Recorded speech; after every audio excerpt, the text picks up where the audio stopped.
The following may contain offensive language, adult humor, and or content that some viewers may find offensive.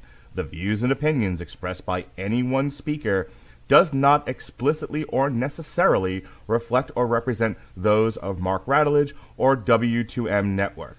Please listen with caution, or don't listen at all. When stories leap from page to screen, we break them down and talk them through. From classic books to wild adaptations, we're stripping comics just for you. Comic strips, hey! Comic strips, hey! We take the tales you love and give them a twist. Every frame, every edit, every plot we picked. It's your friendly neighborhood comic strips.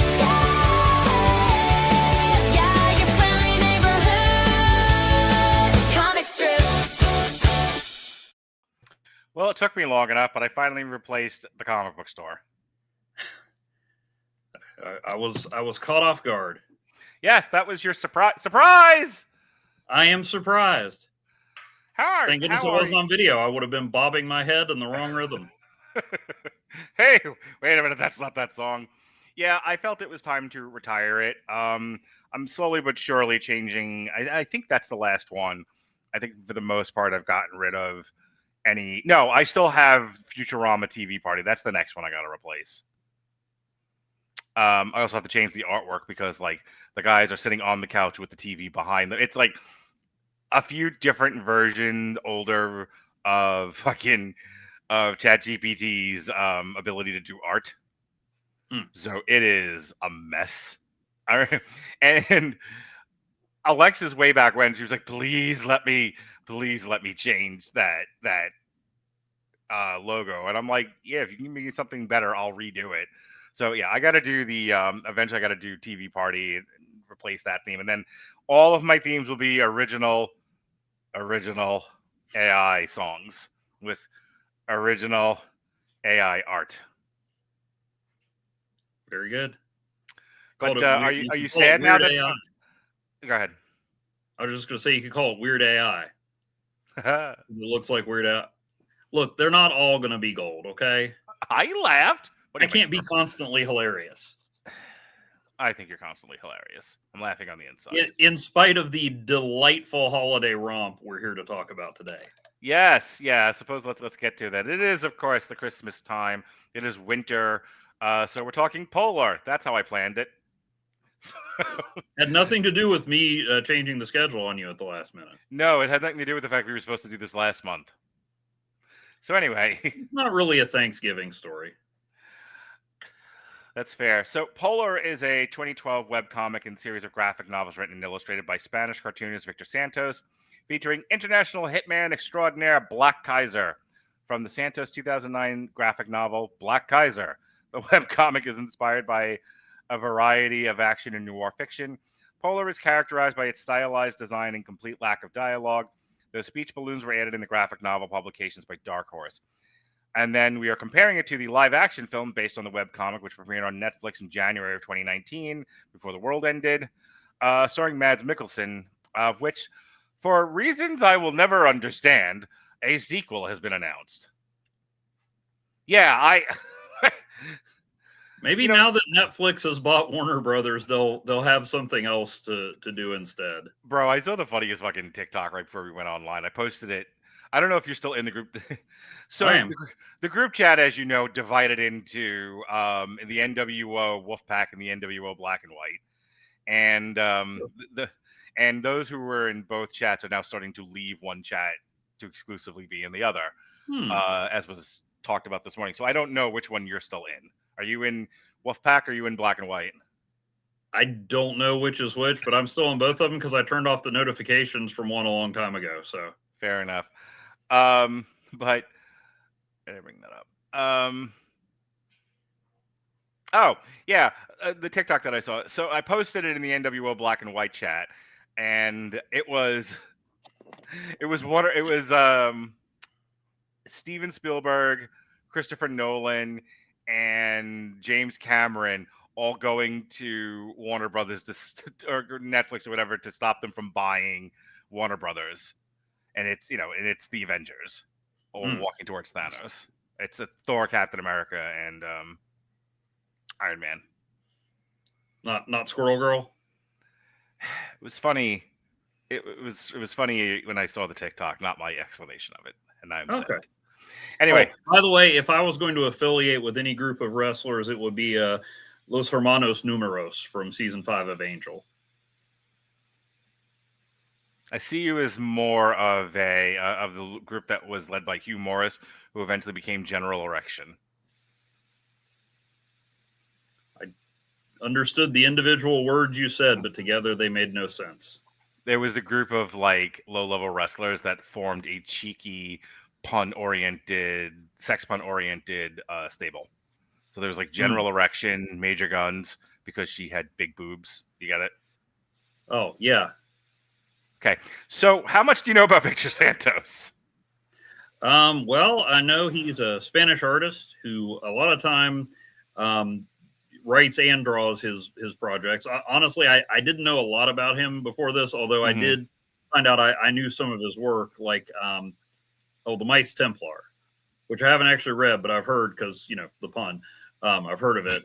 And then I know he did some Godzilla stuff, which would be kind of interesting to see based on the style he did with this one. So is he the monster that did? I think it was like Godzilla in space, and it's an all like silent comic, and it's part of the reason Christine and I don't talk anymore. I think you're thinking of Godzilla in Hell, and no, I don't. I am thinking of Godzilla in Hell. Yeah, I don't know Hang on, I pulled up a Victor Santos wiki so I could pretend I knew stuff. That's wonderful. Yeah, I came prepared. Where'd he go? I came prepared, and then I wandered off. That sounds about right for people on this podcast. Okay, well, so it's not just me. Yeah, well, my internet's slow, but yeah, Victor Santos, where are you, buddy? Would you like me? Oh yeah, I was trying to look up because I was surprised that Black Kaiser was a thing that happened before this. Yeah, so was I as I was reading that. Now I want to read the original Black Kaiser graphic novel and see if it's. So okay, I got Victor Santos is a 19-year-old soccer phenom who signed with Barcelona. Fantastic. So this is the version that I have. Okay. It's hardcover. It has the Netflix sticker on it. Okay. It's kind of reads like if you bought like a compendium of Sunday funnies. Yeah. It's like that size. I'm curious to see what the original like Black Kaiser graphic novel actually looks like. This is what I have. It's on Hoopla, but it's oriented like that. Yeah, I see it. Although, and it does zoom in on the panels, which is actually less effective. That I actually zoomed out and just I would never like whole pages. So this reminds me of what was it, Home, that we did a couple of months ago. Like I would never have been able to read an internet read an internet version of that. Like this is one where I need to be able to look at the picture. Oh yeah. I got the physical copy of that one from the library, but yeah, this one, while usually I like the panel zoom in thing, this one really undercuts the art. Victor Santos is a cartoonist and screenwriter of the Valencian comics. In 2002, he won the prize Joseph Touton à l'auteur Révélation from the prestigious. Yes, sir. I am versed in multiple languages from the Barcelona International Comics Convention. Some languages. Apart from the publishing multiple comics in the Spanish market, he has worked for several American publishers like Image, DC Comics, IDW Publishing. He is one of the most fruitful Spanish authors of his generation and has been highlighted in the Fantastic Comic and the Comic Policiac. His largest and emblematic work is the comic series Los Reyes Elfos, and is also known for the noir comic series Pulp Heroes. The author usually works as a solo author, but also has worked drawing scripts for other authors, especially for the American market, and as a screenwriter for other cartoonists. Listed of notable works is Los Reyes Elfos, Polar. Awards. As the New York Times states, he works Filthy Rich and Witch and Wizard are bestsellers. His works, rather. So, again, back to you and your vast knowledge of the comic industry. Have you seen much Victor Santos? Were you aware of Polar? Have you read any Polar? No, Are you referred was to as not- the Black Kaiser in the adult industry? I like to sneak one in there to see if you're paying Yeah, attention. no, I missed part of that. No, like I said, I'd heard of Mice Templar. I may have seen. I'm trying to look up which of his Godzilla stuff because I jump in and out of Godzilla comics every once in a while. But yeah, I mean, I feel like I had to have seen some of his work, but I was not overly familiar with it. Polar, I think when you suggested this was the first time I'd heard of the comic or the movie. So, but Yeah. Aging hitman with an eye patch, What could go wrong? All right, so let's get into the actual comic here. I have notes that I worked with as my co-brain with ChatGPT. Fancy is what I like to call her. So yeah, Victor Santos, Polar, It Came from the Cold, Dark Horse is the publisher, began as a webcomic, and then print editions followed. It is wordless, graphic, and minimalist noir. It's essentially a silent cinema in comic form, almost no dialogue, uses high contrast colors, black, white, and orange highlights. Every page is composed like a movie storyboard, which I really liked. Let me stop there, just reading this cold, and get your... We're getting spammed here. Hi, Prav. Now I've acknowledged him. Acknowledge me. I have acknowledged somebody from the YouTube chat. I really like the storyboard nature of the art. My first pass through the book, I was thinking about how this podcast was going to go, and I'm like, well, I really can't comment on the story or the dialogue. There's a story, but there isn't much dialogue here. So I'm really going to have to just focus on the style in which the book is presented. Because, again, it kind of takes a tried and true idea. A hitman is betrayed by the agency that he works for and goes on the hunt and starts killing the killers. And then eventually, it's weird that we've never talked about a comic and movie like that before. With not even a little being hunted by the people they worked for. Yeah, it's not used in like every movie ever these days. They're like losers. But so, like, talking about that aspect of it, was kind of a dead end for me. Talking about the presentation of it, the color contrast, I think that's where I stayed focused on. So let me ask you, I'll just stop there and let me ask you a question. What did you think of the book, the way it's presented? Well, at first, I wasn't super impressed because I was looking for the dialogue, the story, and everything. And then I got to the end and I'm like, oh, it was originally presented as a wordless comic. I'm like, that makes so much more sense. I like it more now that I know what it is. Yeah. Well, I'm not very perceptive sometimes, but the art is very striking. Like even when stuff was going on that I wasn't, particularly enthused about, I'm like, this is extremely well done, and it's like it's interesting how it's this almost cartoonish style, but not the kind of thing you would expect in a cartoon. So once I got that explanation, I'm like, oh, okay. So most of the story was told visually because the parts where there were dialogue added very little in my mind. I'm like, okay, I understand this. Those people are trying to kill him. I don't really know why. Without dialogue, I would have just had to have pieced it together myself. And there's nothing. I mean, there's nothing the dialogue revealed that made me go, oh, well, that explains I hadn't everything. thought about this. Let me re-examine the human condition. Nor should everything have to do that. But once it got to that, it was pretty interesting. I mean, it's very gory, but it's not. Maybe the right way to say it is it's very gory, but it's not very graphic. I mean, there's horrible stuff happening, but it's as much implied as it is shown. So I thought that was pretty interesting. And yeah, the action. I mean, the action sequences are creative. And as I was reading it, I'm like, okay, this looks good, but I'm not getting much more than that. And then I come to the end and I'm like, it's about what I was supposed to get from it. So, okay. How somebody decided, what this needs is live actors and dialogue. I'm not sure. Well, I have a theory, but as far as the visual elements, which is like 90% of this, I thought all that was extremely well done. Here's the thing.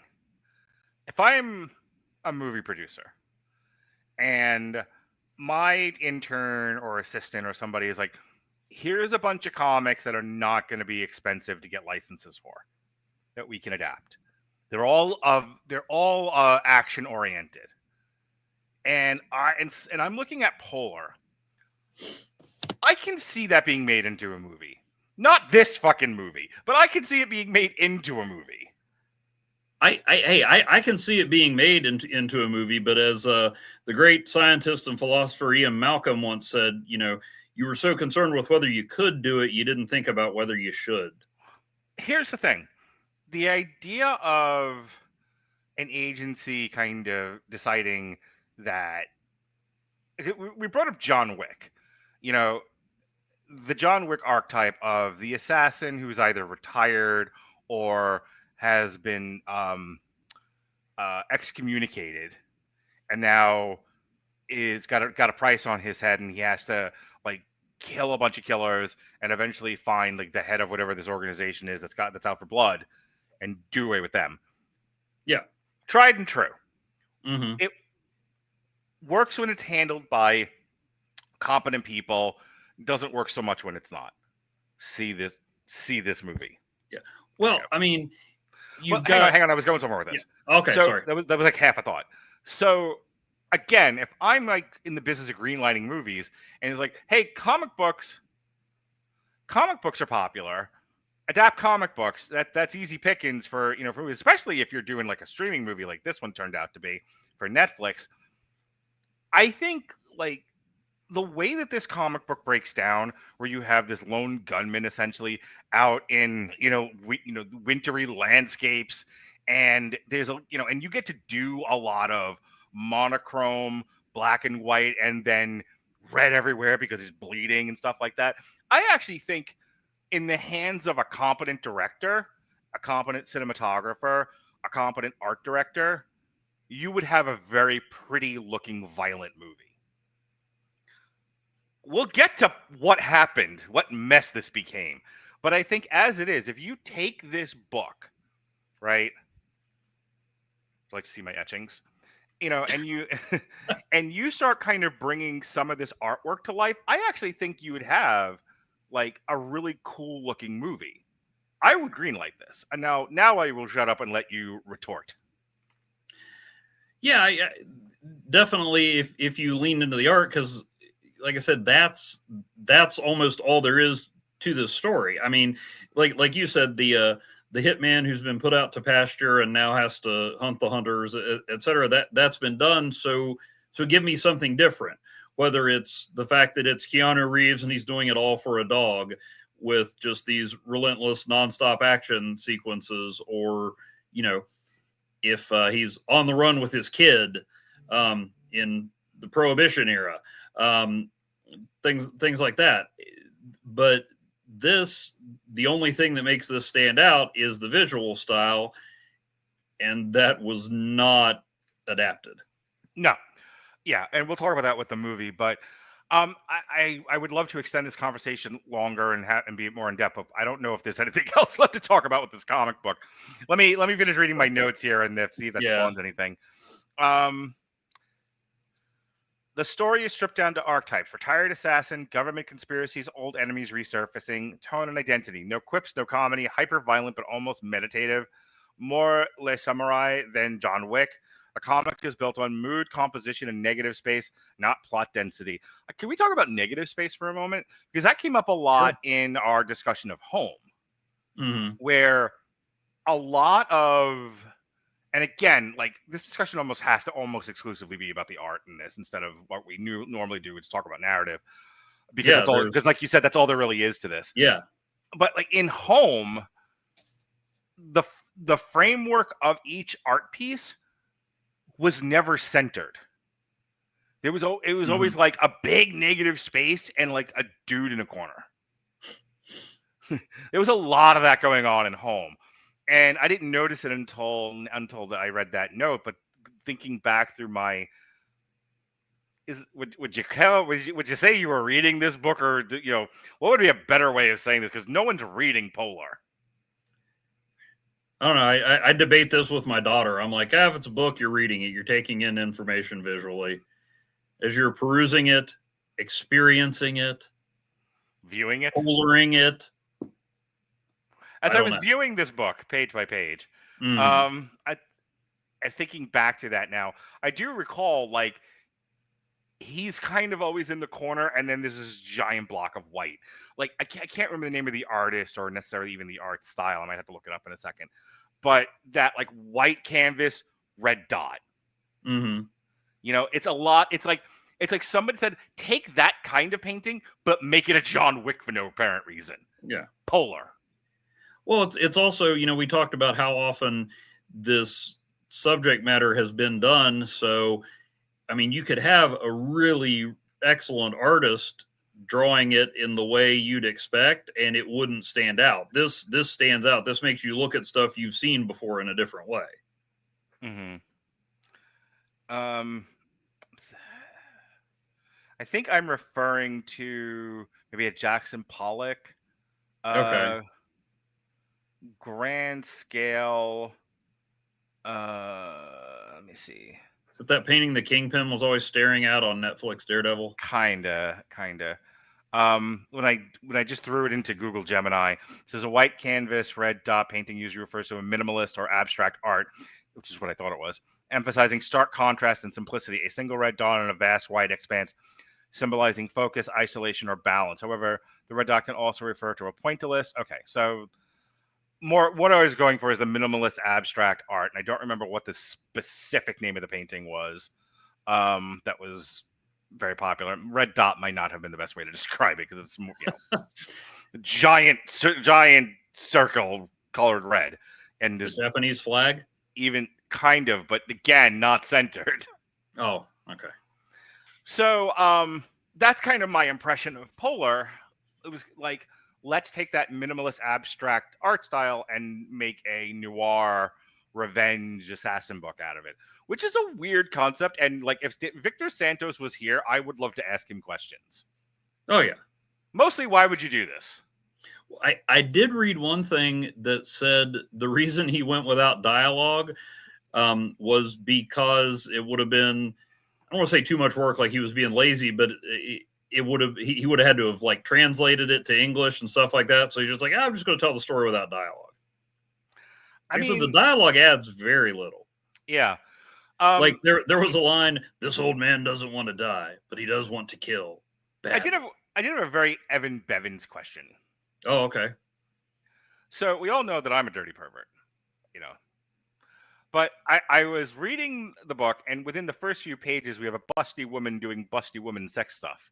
Uh-huh. And I watched the movie, and all the things they left out of the original book, the thing they kept was the busty woman doing sex stuff, and lots of it. Yeah, they added to it. And I don't want to misconstrue you as a person, so I didn't want to make any assumptions. But I was concerned that between the book and the movie, you were just like, rattle it, with that particular bit of it. Oh no, I mean, I did think I'm like, I wonder if Mark picked this because it was on the list or because he wondered how I would react to it. The answer is yes. Yeah, I mean, I don't know. It made more sense. I mean, mainly I was struck by the ridiculousness of some of that content in the movie, regardless of the the moral or taste values or anything else. I'll talk about some of that logic when we get to the movie. I mean, it made sense for the genre. You've got to have femme fatales.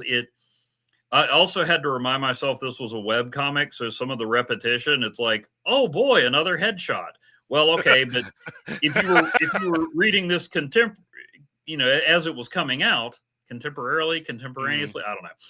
If you were reading it as it was coming out, you've got a few days in between that. Like, I'm already forgetting the redhead's name. I think it was just Vian. Mm-hmm. They changed it to Vivian in the adaptation for reasons. Yeah. But yeah, the redhead who was quite dangerous. it's like every time she shows up, she's taking off her clothes, and it's like, okay, we get it. She has no inhibitions, but it's, it's like, My kind of gal. well, but it's almost like the, I'm mixing up two things, but the infamous Alec Baldwin Canteen Boy sketch with Adam Sandler, where he's sitting there and he just like rips his shirt and goes, "Oops, my shirt fell off." I mean, that's like I expected this lady in the limited dialogue to go, "Oh no, my clothes fell off again," and it was just like I understand femme fatale, you want to draw a sexy woman, but it's just, I mean, like, why doesn't she just walk in naked? It seems like it would just save time. Well, that doesn't leave anything to the imagination, Evan. My goodness, propriety, sir. But I mean, that's, I mean, even more than me going, "Oh, there's so much violence." It was just like, "Oh, we're going to shoot somebody in the head again. Oh, look, the redheaded lady is taking her clothes off again." Yeah, I will, in support of what you're saying, there were times in the book I was like, did I just see the same page from a previous part of the book all over again? Did he run out of ideas? What are we doing here? But like I said, if it's more episodic, you're getting like a page a day or something, that's more spread out. But that was something that struck me was, and again, once I read the afterword and was like, "Oh, this is how they did it." I'm like, okay, that's why there wasn't that. Like, one of my notes was, "Well, so far this is all style, no substance," and it's like, well, that's, I mean, I'm not saying you can't have substance in a silent story, but the focus was clearly on the visual. And even if I didn't like some of the visuals, I can't deny for a second that it's striking and very effective. Yeah. All right, let's get into Polar the movie here. How this became a beloved holiday classic starring Tom Hanks, I had no clue. It's funny. So I'm gonna ruin that now. So, like, I said that joke off air, and Evan goes, "Don't ruin my joke." And now, and I'm like, "Well, you can do it on air." I was like, "Well, if I have to," and so I did. If you know it's coming, I don't want to do it. And Evan couldn't help himself. Yeah, sorry. I guess I just need better training. All right. So the Polar film. Did YouTube just shut us down? Not for that. Okay. So as we were saying, so this was directed by Jonas Åkerlund. If you don't know who Jonas Åkerlund is, well, you should. Jonas Åkerlund is known for Spun. Oh, you ever seen Spun? I have not. Spun is great. Me and Sean did that as one of the early on trials. Mm-hmm. Actually, it wasn't an early on trial. It was early in the video days on trial. And it was one of those like indie movies that I'm like, "Sean, you have to see it," because he hadn't seen it yet. I'm like, "You got to see this movie. It's fucking fantastic." So there's that. Then he did Horseman in 2009, Small Apartments in 2012, Lords of Chaos. Do you know Lords of Chaos? I've heard of it. I thought he was the guy that was Emilio Estevez's mentor in Mighty Ducks and the villain in Lethal Weapon 2. I'm gonna keep going. That's Joss Ackland. So Jonas Åkerlund, the Lords of Chaos movie is about the black metal band Mayhem. Jesse and I actually reviewed that way back when because it was a Hulu movie. Okay. Yeah, I remember hearing about it. Yeah. So he's a Swedish filmmaker and musician who is best known for his work in music videos. Åkerlund was a member of the Swedish black metal band Bathory. Actually, I'm just now learning. According you didn't know that? Shut up. Jillian Drachman of Metal Injection. Many people do not know that Jonas Åkerlund is a musician. He has directed well-known videos for artists such as Queens of the Stone Age, Christina Aguilera, Taylor Swift, Beyonce, Blink-182, Blondie, Duran Duran, Lady Gaga, David Guetta, Jamiroquai, Lenny Kravitz, Madonna, Paul McCartney, Metallica, Moby, Ozzy Osbourne, Pink, The Prodigy. I'm not curious as to which Taylor Swift video he directed. Well, I can find it. You may continue. Well, now you got me curious. I would imagine that was within recent years. So let's see. Jeez, why you got to be so mean? He did a video for Kesha and Lady Gaga. Your favorite band. He did one for Make America Great Again for by Pussy. Oh yeah.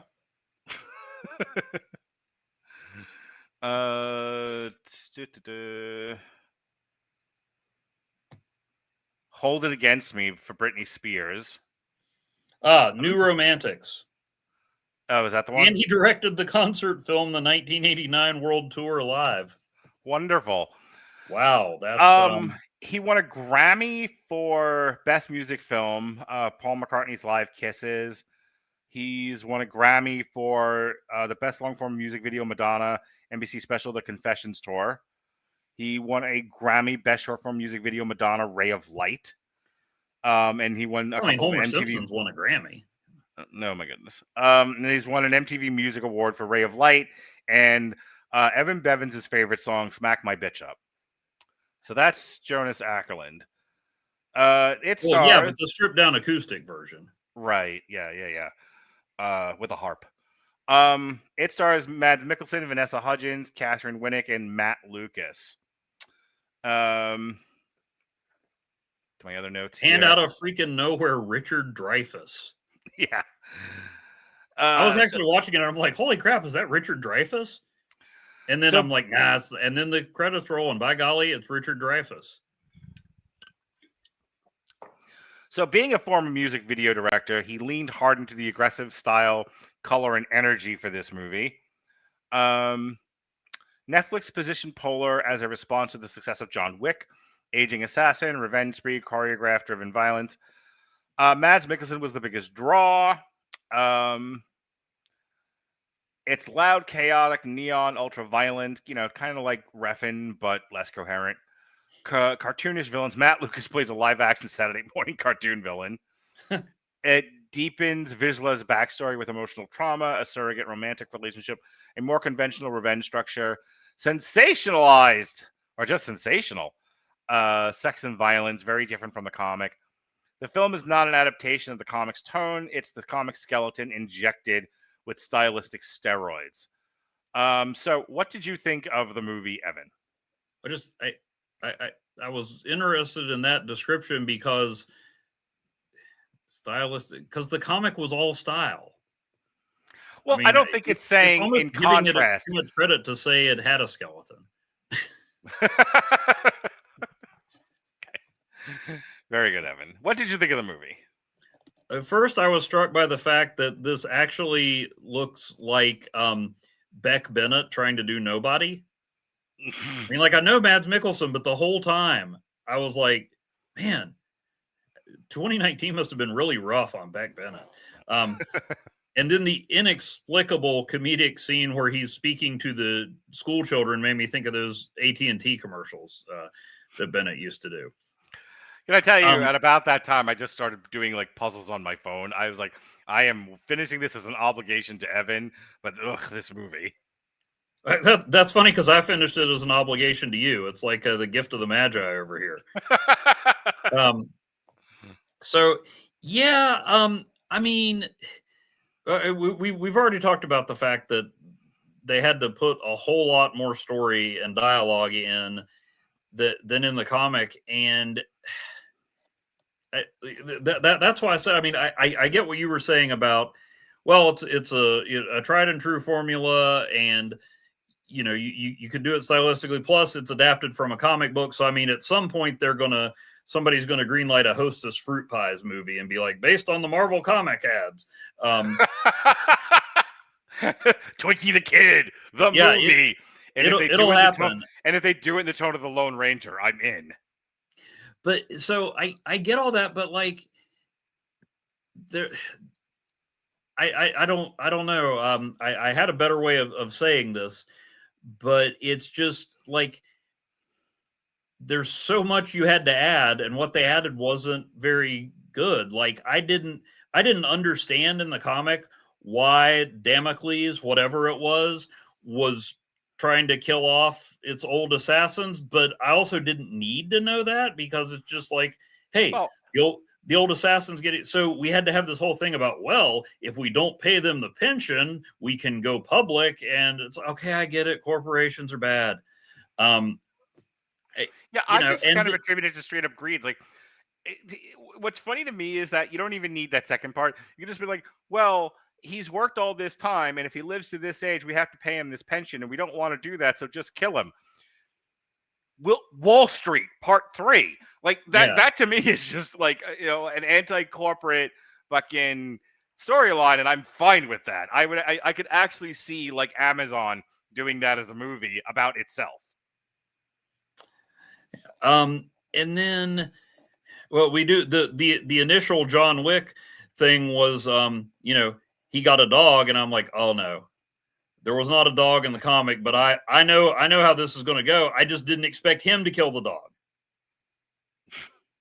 And then he got fish, and I'm like, so this is supposed to be dark comedy now? Can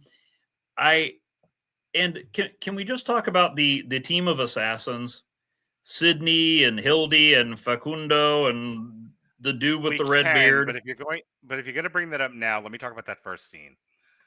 So it has Johnny Knoxville as creepy sex guy, creepy rich drug dealing sex guy, and then we have what is the character's name? Vivian. Cindy, but it's with an S, like sin. Okay, this movie subtle as a mule kick. So Cindy with an S, now coming to the stage. She'll be available for lap dances shortly. This movie starts off with the two of them, and she is sexing him up. People will think that you are exaggerating, but if anything, you're underselling it. So the movie opens up, and she's sexing Johnny Knoxville up, and Johnny Knoxville is just happy to be an actor in Hollywood, and he takes a Viagra and gets himself a nice Kali-sized boner, kind of think John Turturro in whatever movie he was where he walks in with the sweatpants and the huge heart on, that kind of a thing. And God, I haven't seen that. I think it's a Jennifer Lopez movie. Don't remember. It doesn't matter. So anyway, the whole point is she's there to distract Johnny Knoxville long enough so that the assassin in the bush can shoot him through the back, which I did not understand, because why wouldn't you shoot him in the head?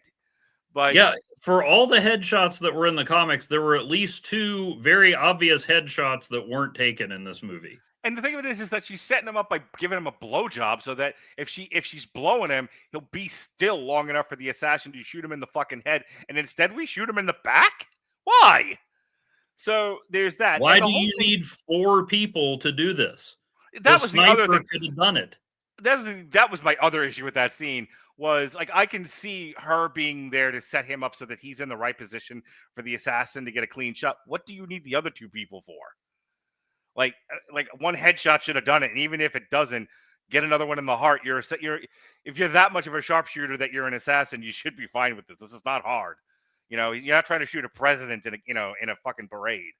Maybe so anyway, maybe they got those 4 people together and then assigned the roles, and they're like, you're the best shot, so you be the sniper. It's like, you have a sniper, you don't need these other 2 people, but whatever. Yeah, exactly. I mean, I get that Johnny Knoxville, I think all appearances to the contrary in that scene, was supposed to be an assassin too. And I mean, okay, I get maybe sending backup, but it's like they wanted to all kill him a little bit at a time. Like they had 47 opportunities to kill the guy. And I'm not advocating violence, but a little efficiency at least. I honestly think that, so first of all, this whole script feels noted to death. 2 reasons. One, I honestly think somebody saw Kill Bill and was like, we need some Kill Bill in here. Lots of funny assassins with wonderful names. But here's what I really wanted to say. 2 things. One, Polar is not a fun comic. Polar is a very serious comic. It takes itself seriously. It is morose in tone. This movie is almost comical the way that it begins. Like, Cindy is wearing garish fucking lipstick, and she needs to wear garish lipstick so that we can have the reverse shot of Johnny Knoxville covered in kisses like a cartoon animal. Yeah, it's like they were trying to be funny, but that's only a percentage of the humor in there. It's not all intended. Right. So there's that. And so the whole movie starts off like it's going to be like an action comedy. And then you meet Mads Mikkelsen, and God, later on when they torture him, this movie is somewhat very serious and very gross. and like melancholy. Like there's whole part, dude. The first time we see Mads Mikkelsen, shortly after we met him, he accidentally in a PTSD nightmare twitch shoots his newly bought dog and has to bury it in the backyard. And you're like, how the fuck did we just go from Johnny Knoxville doing his best Tom the Cat impression to Mads Mikkelsen? You don't want to be better than John Wick having his dog killed by the Russian mob? I'll kill the dog myself because I've got PTSD and I'm having a night terror. And you know what? I actually briefly had a little bit of hope there because I was like, oh, they're going to say violence has consequences. But yeah, then it became just a running joke. Like, oh, I guess I'll burn my Training Your New Dog book, and now I'll get goldfish. I mean, I fully expected the goldfish to die and for him to get like a ferret that gets set on fire. Like it should be a running gag throughout the movie to keep shooting its own pets. Yeah, like, and that in and of itself would have been a better plot. So my point is that first scene should be setting the tone from the movie, and it's all wrong. And I feel like the first draft of this was as serious as the book, and then whatever studio executive was in charge of managing this project was like, well, no, we don't want it to be serious. You know, we want people to have fun. It's a Netflix, for God's sakes, Adam Sandler. And like, all right, let's change the tone. We'll get Johnny Knoxville. We'll change the tone of this. And now it's a mess, is what it is. Because they kept like the melancholy seriousness in places, but then also kept the cartoony stuff that is wildly incongruous to the tone of the rest of the movie. It is possible to mix those things, but they did not do it. It's possible to mix a lot of things, but you need a good chemist to do it. This didn't have the chemist. This had the Swedish chef. I would like a cut of this movie narrated by the Swedish chef. Bork. Anyway. My other problem... There needs to be a commentary track. You know, it's like, okay, so why did they need 4 people to kill this one idiot? Bernie Schnurgenberg. Oh, interesting. I would love to see Polo directed by the Swedish chef. Where's the Spurgy with the big titties? Where's the Burger in the head? All right. Someone do a Sora video for that for me. Swedish. As soon as I'm done here, I'm going right to Zora. Swedish chef directing a movie. Anyway, a graphic, dark action comedy. Yes. Hang on. My other problem, my second, I've been dying to talk about this, and then I swear to God, I will concede the floor to you. But my second problem with this with that opening scene is that it's a Chekhov's gun. My son loves the term Chekhov's gun now, by the way. Since he learned it, he's like, there's a Chekhov's gun. There's a Chekhov's gun. He's like a pointer dog. Wouldn't it be more accurate to be a Chekhov's phaser? So there's a Chekhov's gun right at the beginning of this, right? So she's like, I'm going to blow you so that you'll stand still and we can kill you. And he's like, wonderful. I enjoy this sort of thing. So yes, the clever line, blow time. It's blow time. So anyway, fast forward now to just as the second act is ending, and she or the comic is starting. Yeah, and she and Mads Mikkelsen, she plays a damsel in distress. Mads Mikkelsen, White Knights. He takes her back to the cabin, and they have porno sex, which is wonderful if you're into that sort of thing. Here's my thing, and even the movie kind of called it out. Like, the object is for you to you're not a prostitute, you're an assassin, and you're a setup girl. You're supposed to move him into position so that he doesn't suddenly move when I finally take the shot. So she does the same trick again. She's like, all right, it's blow time. Like, they've already done 3 or 4 porno positions by this point. They have done a lot of banging by the time she gets to, and now the blowjob. And it's like, I don't want to be that picky about this, but one, none of that was necessary. All you had to do was the blowjob part, just like you did with Johnny Knoxville, and he's in position, and you've done a good assassin job. Instead, we have to have a timeout for lots of sex, like an excessive amount of sex for this kind of movie. Graphic sex, to the point where I was wondering, It's 2019. Are we doing intimacy coordinators just yet? Have that become a thing? I mean, I almost wondered if Mads Mikkelsen did get a producer credit. So I'm wondering if he just said, "Look, this is the scene we need to do." Yeah, I'm gonna actually bang you on camera. This is happening. I hope you enjoy your career in Hollywood. But yeah, they do. I'm not saying that that's what actually happened. Right. But yeah, I even it wondered. got excessive. To the Yeah. point where it was in movie, it was utterly unnecessary. Right. Because that only works if they have a building relationship where she forgets she's a fucking assassin and falls in love with him. Which is kind of what they're implying, except they had a whole scene to make that happen. Oh, and by the way, when they finally start shooting at him, she flips back again. What is she, Paul White in the early 2000s? That's a wrestling joke. I thought it was. Yeah, I did not. He flipped right over my head. He flipped face and heel a lot. Oh, okay. All right. Yeah, after the Hulk Hogan Saturday morning cartoon, my wrestling knowledge really declines. Well, for the few wrestling fans that heard me say that, they got a laugh. Okay, well, that's good. That's good. That's possibly more than they would have gotten watching the movie. Mildly tickling wrestling fans. That's what I'm here for. I honestly wondered at one point, I'm like, so is the point of her character, and probably there's no mystery to the point of her character. It's like, hey, we gave you enough money. Will you take off your clothes and just do whatever we ask? But I was like, was the point of her character that she's not one of these that'll freeze up if she actually has to go all the way in a sexual situation? And how is that a story point or anything anybody needed? Yeah, I feel like you're giving this movie way too much credit. Yeah, exactly. Well, I tried for you, Mark. I tried to go.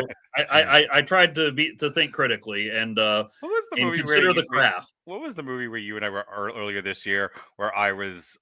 Oh, it was No Country for Old Men. No, it was not.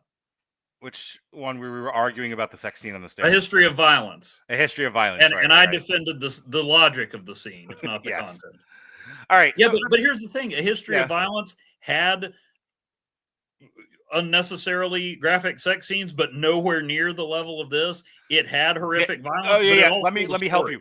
Nothing in A History of Violence was pornographic. Just uncomfortable. This is pornographic. Yeah. So, and then also what bothered me about that scene, because that was one of the few things that actually came from the comic. In the comic, he notices, something reflecting in her mouth. It's a razor blade. I thought it was Joe Pesci's tooth from Home Alone at first. But so he noticed something. And this was all happenstance. Like I kept waiting for him to see the laser sight or something, but this was all happenstance. That she just happened to get shot, and then he shoots her and hatchet right to her face, because the only thing better than graphic sex is graphic sex with graphic violence. But then can we talk about how he takes out the sniper? He crossed a lake, buck naked, killed the guy, then laid down in the dead of winter with snow everywhere. And then laid down before stealing the guy's clothes and sniped one of the other killers? At this point, is it a cartoon? Look into his eyes. Uh-oh, he's been telling lies. He's a lover boy at play. He don't play by rules. That would have been awesome, right? That entire scene was. Oh, he's a cold-hearted snake. Okay. Yeah. His heart wasn't the only thing that was cold. Oh, yeah. So is his hedgehog. Listen, should we talk about the one part of the movie I did like? Yeah. Why don't you take? I said I would concede the floor to you. So by all means. So just about everybody in this movie I felt like was a caricature. There's one person I felt like most of the movie was actually trying to play a character, and that was Vanessa Hudgens.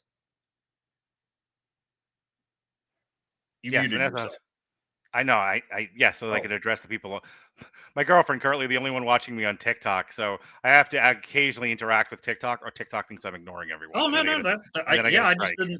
I didn't want you to have accidentally deprived the audience of a brilliant bit of criticism and theory, and nobody get to hear it. Gotcha. That's what I was worried about. But no, I like Vanessa Hudgens in this movie. Mm-hmm.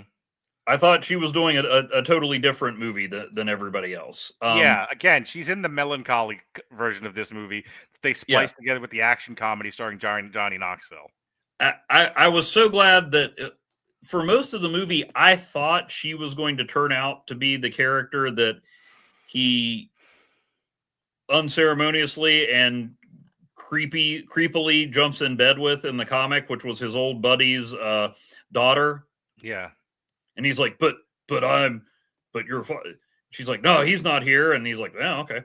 I was so glad it didn't go in that direction, but like, I couldn't figure out what her deal was. Like, there was no reason I could see for her to befriend this, not exactly creepy, but standoffish guy. And then you could tell she had some sort of trauma. And then she told a story and I'm like, oh, okay, that makes sense. And then I'm like, okay, so this is going to be his buddy's daughter and he's protecting her. Mm-hmm. And then, spoiler alert, if for some reason we haven't convinced you not to skip this movie, but it turns out that she was the survivor of the assassination he kept flashing back to that made him shoot his dog. Right. And I figured out pretty early on she was the one that he was sending money to all the time. But so he somehow, unless I missed it, correct me if I'm wrong, did not know that's who it was, even though he decided to retire to the place she lives. And so he brought all of this stuff on her after he'd already ruined her life. Yeah. But she did not, there was no forced romance. She is, she's Vanessa Hudgens, so she's still adorable, but she, it wasn't like, oh, let's put on a fire and I'll unbutton 6 buttons on my top. There was no like, I'll take off my glasses and toss my hair and suddenly, wow. She was like an interesting, 3-dimensional character. And then we get to the end and that whole thing didn't make sense. But like, you see in the comic, by the way he handles these other assassins and stuff, you don't need any dialogue to say this guy is dangerous. You don't need Vivian constantly going, you shouldn't mess with him. He's dangerous. But this, it's like he survives almost through slapstick, and he doesn't know that she, like, if he really wanted to protect her, maybe don't go live in the same town as her. Let's say you didn't know she was the one across the. Here's the last thing I'm going to say about this movie, and then I'll let you give your final word. We can move on. For you to cheer and be on the side of and be with your protagonist, who is a killer, your killer has to be sympathetic or at the very least interesting. He can be stoic. Men should be stoic. I think stoicism in men it shouldn't be your entire character, but it can be a character trait, and I think it can be a good one, both in real life and in fiction. Stoic is not borderline depressed. Also, stoic is not a robot. Stoic is the closest like pop culture thing I can come up with for stoic would probably be Spock. Spock is stoic. Spock, as he's described in the show, I actually talked about this earlier in the year.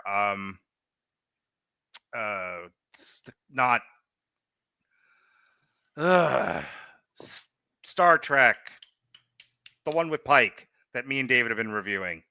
Oh, yeah, definitely. I know that's a thing. Good I'm just glad you said Star Trek. I thought you were talking about the pediatrician, and no. Oh my God, Evan. I want to be like One Fine Mission. I'm like, no, that's not right. Like fucking Julia Roberts and Strange New Worlds. That's it. Strange New Worlds. Thank you. So they talk about this in an episode of Strange New Worlds where everybody turned into Vulcans, where Spock's like, it's not that we don't have emotions. It's that we actually feel things more so than humans do. But that's the problem. If you're all emotions, nothing ever gets accomplished. It's all reactiveness. You can't build anything on pure emotion. You have to counter it. You have to modify it with stoicism, with logic, with self-control. These are metaphors for maturing and evolving. So the Vulcans in Star Trek, Spock in particular, because he's also half human, is somebody who is very much fighting against the tide of overwhelming emotions and doing all of the inner work to keep these things at bay, look at things logically, don't be reactive, be patient, be intellectually curious, have a high level of emotional intelligence, etc. That to me is stoicism. What they're doing with Michael Madsen is what people think stoicism is without actually understanding it. He's just melancholy. He's depressed. He's traumatized. And they think that's stoicism. Too. What was that? I said it seems like there's some infinite sadness in there too. You might even say it's a cherub rock. So anyway, can't you take anything seriously? No. So I hate the fact that this is what, like John Wick, he can pass for stoic. And everyone thinks that that's what they're doing when it's like George Lucas also. I want to make the Jedi stoic, so I'll have them have no emotions, react not emotionally to anything, and they'll all just be, except sand. Yeah, they'll all be emotionless monks. And I'm like, no one understands the psychological condition. So, like, my point that I was getting to was when he finally gets his just desserts, when he finally gives the villain his comeuppance, I don't care. I was never with this character. You've never given me a reason to be. Like, you've given him kind of a traumatic backstory and expected that to be enough. And maybe for people watching this as passively as most people watch movies, that is enough. I almost guarantee you if I put this in front of like 10 people, at least 8 of them will be like, it's fine. I had a good time with it. But it requires no thought of you. It assumes you'll just enjoy the violence and the tits and, good enough for government work. This is the point that the last thing I'll say, and this is the point that I always try to drive home in our group chat. If it doesn't survive scrutiny, it's actually not good. Might be entertaining, depending on what you require to entertain you, but I would not call that quality filmmaking, and there is a difference. And I will let you have the final word about Polar, the movie. Yeah, I didn't even find it entertaining. One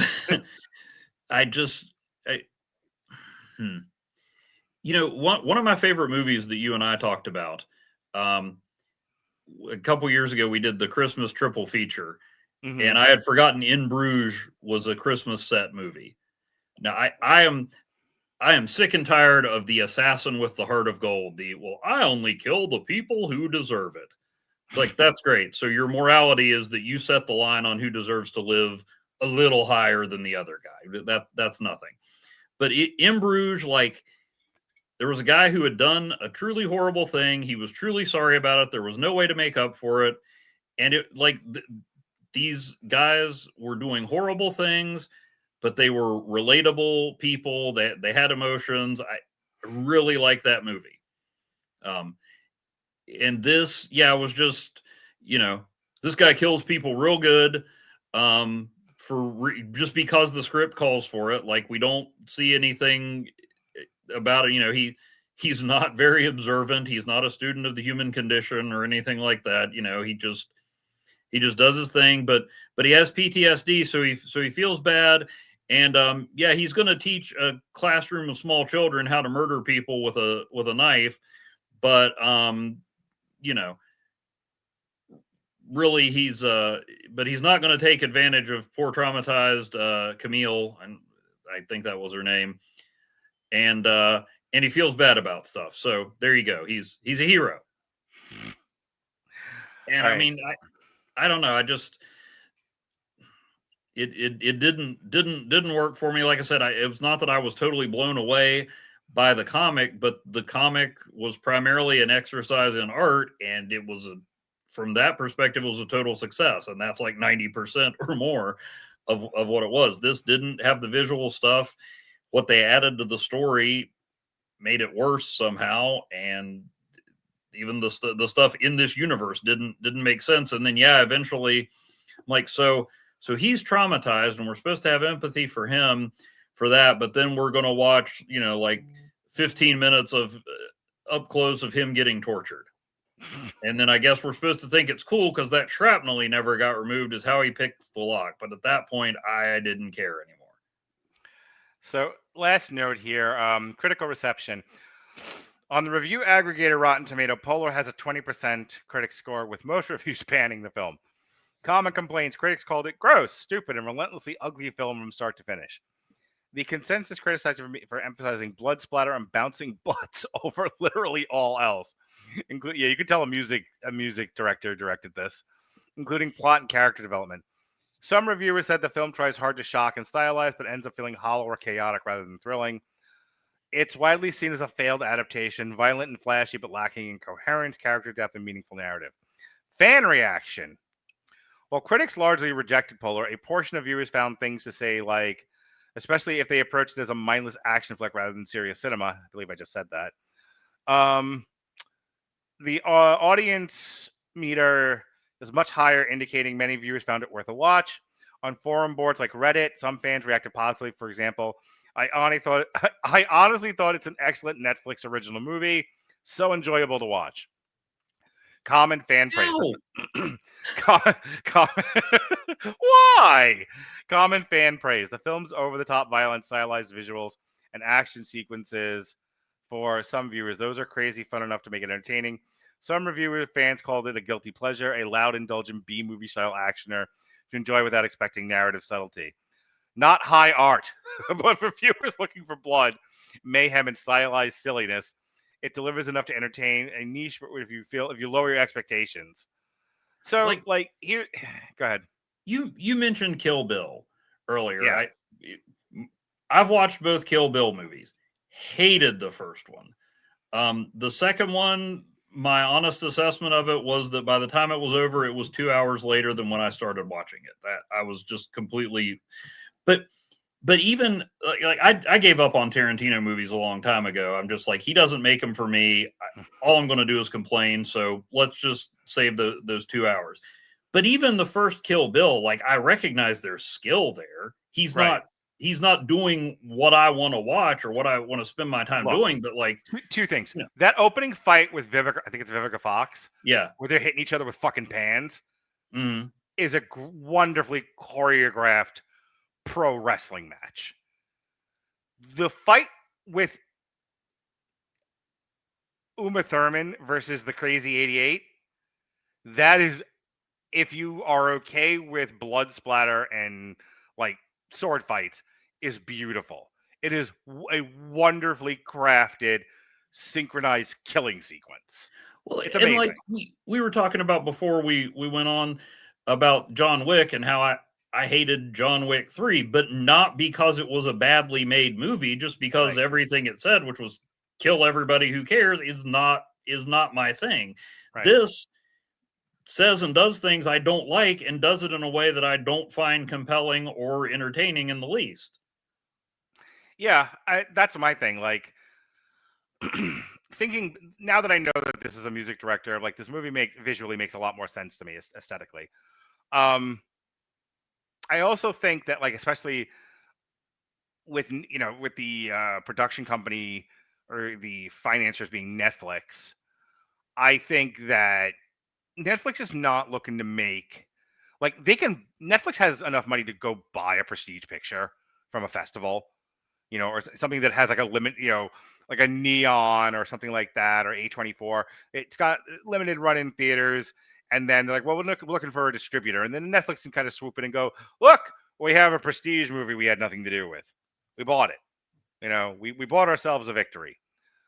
When they're making their own shit, they are just looking for something to keep you on that channel.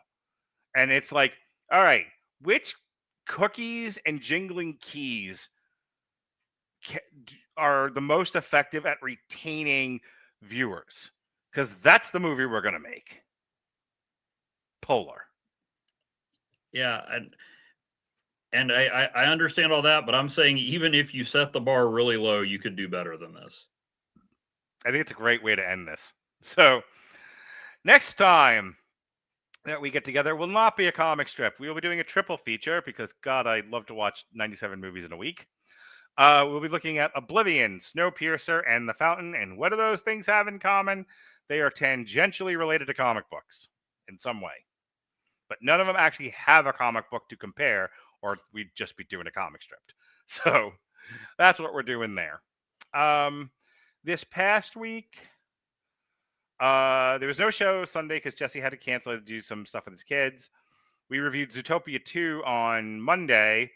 There was an Indie-Siders this past week. We looked at The Era of Honor Begins. We also talked about Survivor Series, the TNA AMC deal, Full Gear, John Cena's, the last lap of John Cena's retirement tour, Wrestling, et cetera, et cetera. We were supposed to do a triple feature. Sean bailed. Shay was sick. Shay's backup got there 5 minutes late, and I decided I didn't want to do it anymore. And then he begged me to reschedule it, so I did because I am easily bullied. So you have a heart of gold, just like Mads Mikkelsen. Yeah, I should be so lucky to bang a girl like Cindy. So Dorian and I, what was that? She's just trying to kill you. She's just trying to set you up so 3 other people can shoot you in ways that hurt but don't kill. Well, if she can wait till my son turns 18, I'm willing to die that way. Anyway, next week. So we rescheduled it for Wednesday, December 10th.